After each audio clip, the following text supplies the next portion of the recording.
Glorious Palace of Virtue. The name Changdeokgung means Glorious Palace of Virtue. Gyeongbok Palace serves as the old palace in the role of a government center surrounded by ancestral temples, sacrificial altars, and government offices. However, the king prefers Changdeokgung Palace to become a residence, compared to Gyeongbok Palace.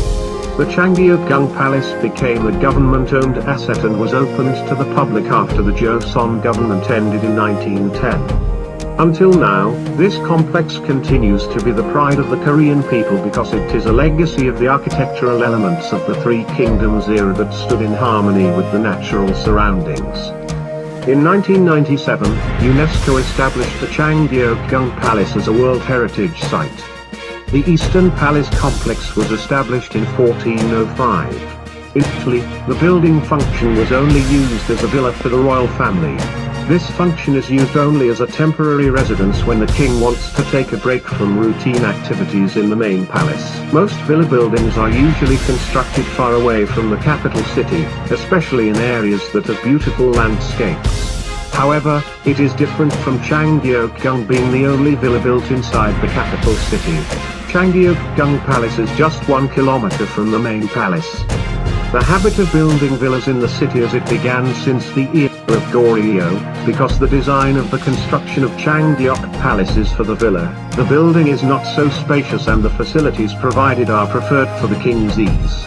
When the role is increasing, where more formal activities are performed there, then the complex is expanded and the number of buildings added.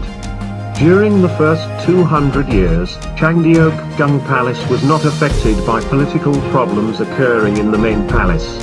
When the king was in a quiet state, he would go to the Changdeokgung Palace to rest. Part of the king's favorite complex is Donggung, or a vast ward-like building. In that place, King Taejong often held a feast for the court officials. It can be concluded that in the near Changdeokgung Palace there is a wide field. For approximately 100 years, Gyeongbok was used as a place for relaxing. However, as time went by, when it entered the 16th century, the building began to be weathered and unkempt. Then it was decided to be torn down and never rebuilt. In 1830, for the umpteenth time, a fire took place and devouring out the inner buildings of the palace. The incident was due to the rigor in operating the heating system. However, there is always such an accident, the palace immediately reconstruction as the original form. Thus, the basic draft is still preserved today.